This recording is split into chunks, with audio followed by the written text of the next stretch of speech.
Nathanael Greene was a major general of the Continental Army in the American Revolutionary War.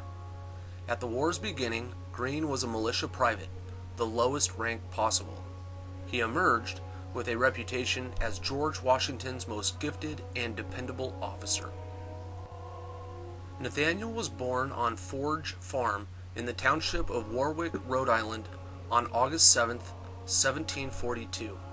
His mother was Mary Mott, the second wife of his father, who was himself a Quaker farmer and metalsmith.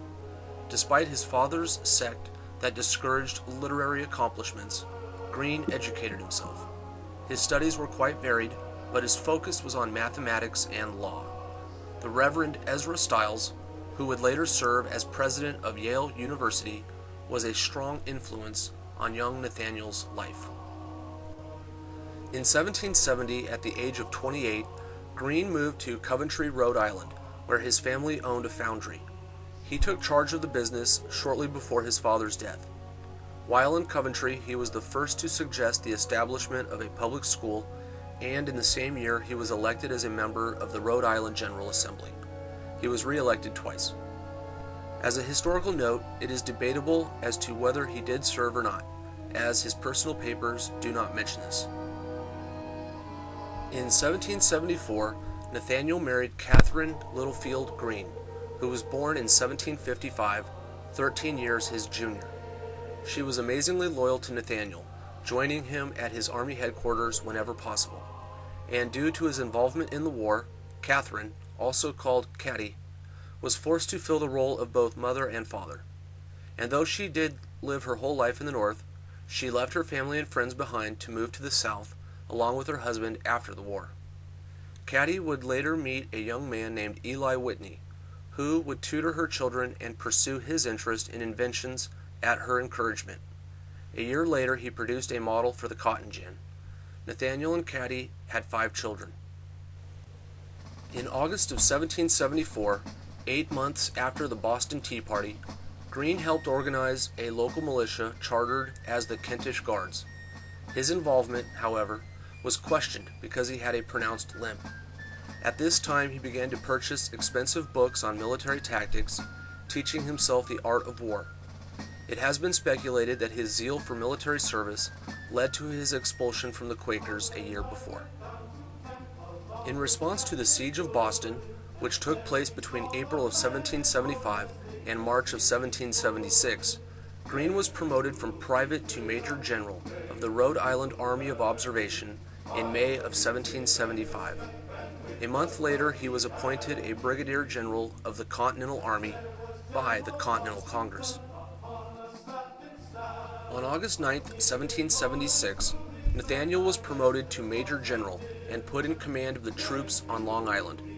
He chose that location to place fortifications, including redoubts and entrenchments of Fort Putnam, now a municipal park in Brooklyn, New York. Greene was unable to take part of the Battle of Long Island due to severe illness. He was also a member of the Freemasons and bore a Masonic jewel, a gift from a Masonic brother, which he kept on his person throughout the war. British successes in the area around New York City forced the retreat of the Continental Army.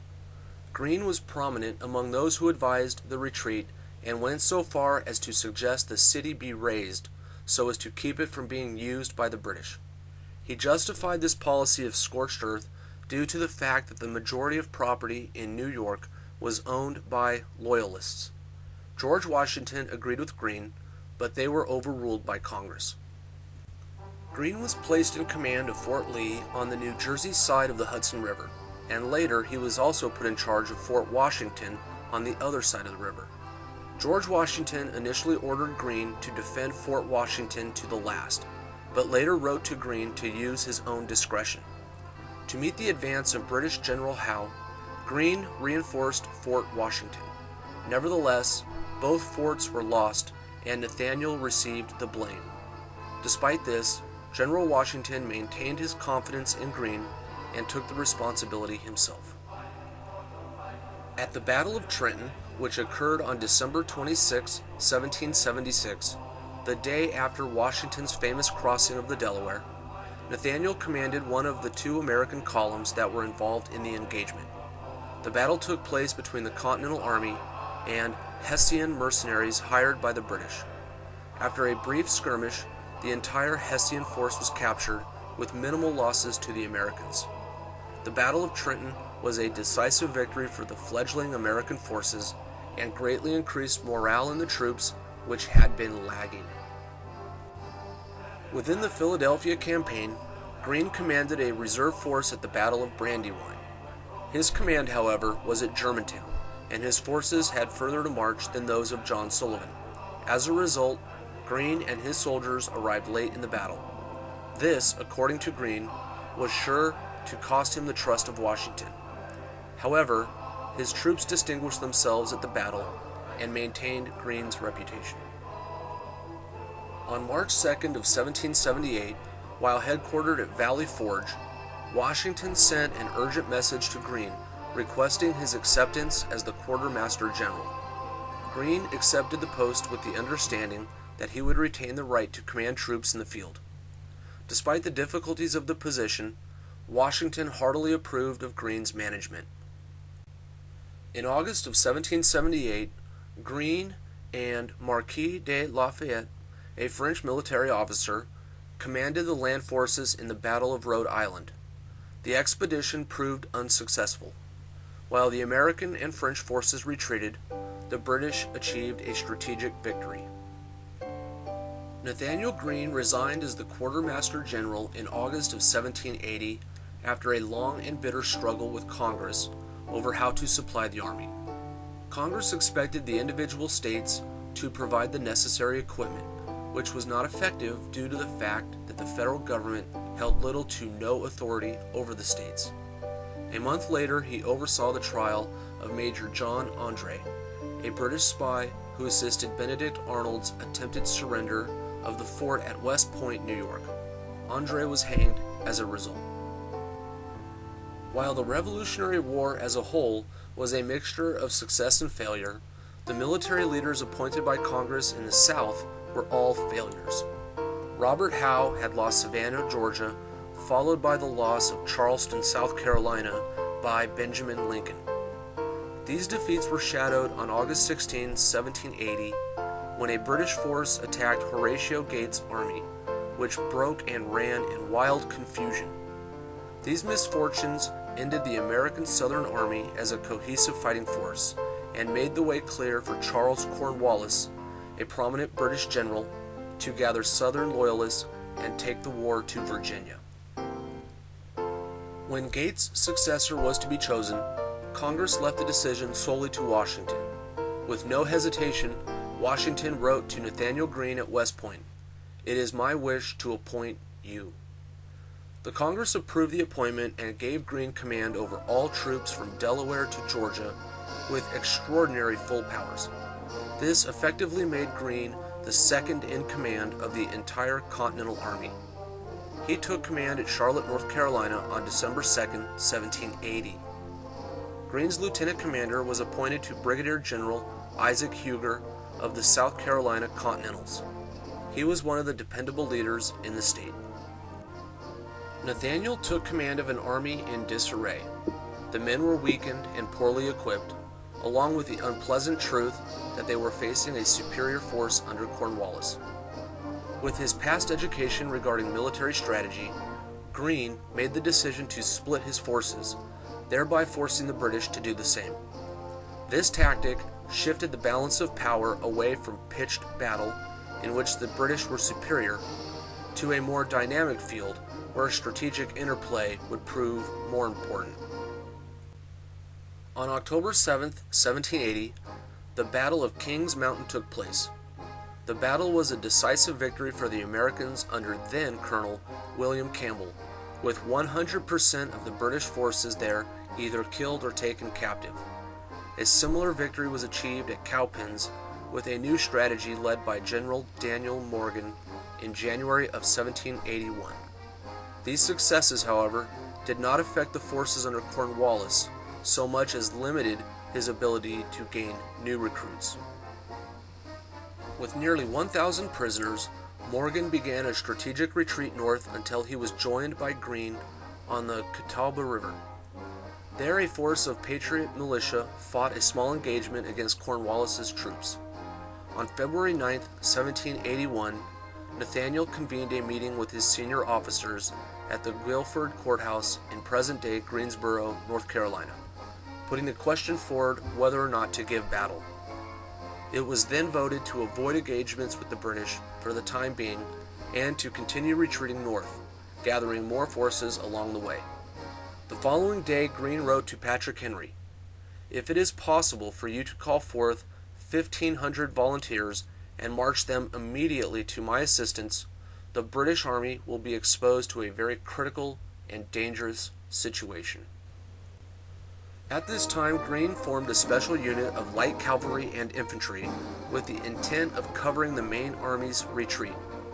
In a letter to Washington, he described the unit thus: "Cavalry of the 1st and 3rd Regiments and the Legion amounting to 240, a detachment of 280 infantry under Lieutenant Colonel Howard, the infantry of Lieutenant Colonel Lee's Legion, and 60 Virginia riflemen, making in their whole 700 men, which will be ordered with the militia to harass the enemy in their advance, check their progress, and if possible give us opportunity to retire without general action."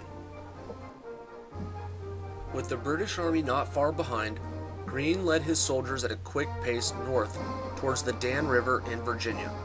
Colonel Edward Carrington joined the reunited army with the report that boats had been secured for crossing the river. By the 14th of February 1781, Greene's force crossed the Dan River at Irvine's Ferry in Halifax County. Cornwallis received word that evening of the Americans crossing the river and that his own troops would be unable to cross and pursued, as the river was too high without boats, all of which were on the other side. Greene had won the race to Dan River.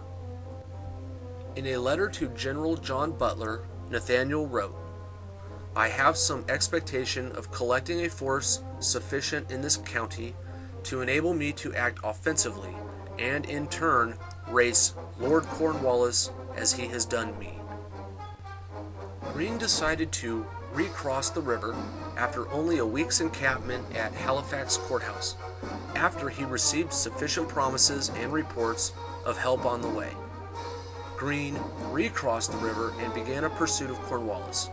In what would be called the Battle of Guilford Courthouse, Greene gave battle on March 15, 1781.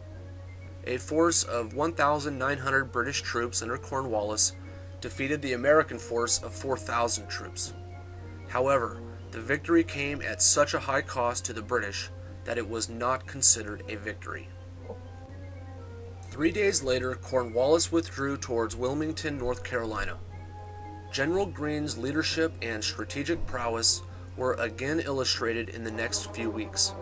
He allowed Cornwallis to march north to Virginia unopposed, while his own force turned swiftly to reconquer the inner country of South Carolina. Nathanael achieved this by the end of June 1781.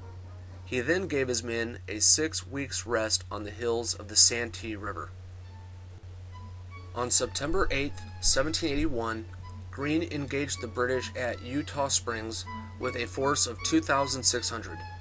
Though the battle was tactically a draw, it weakened the British so that they withdrew to Charleston, where Greene held them down during the remaining months of the war. Although Nathanael Greene was defeated in every pitched battle he fought against the British during his time as the Southern commander, his campaign showed remarkable strategic ability. He excelled in dividing, eluding, and tiring his adversary by long marches, and for making the British pay heavily for short-term advantages which they could not afford.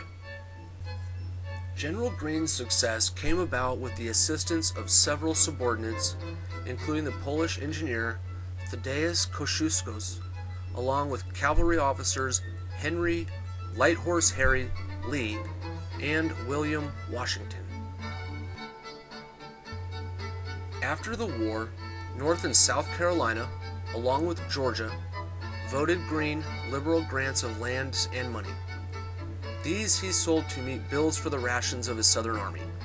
After refusing to serve as the Secretary of War on 2 occasions, he settled in 1785 on his Georgia estate 14 miles north of Savannah.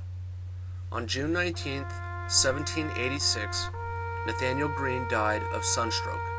He was 43 years old. Quotes by Nathanael Greene.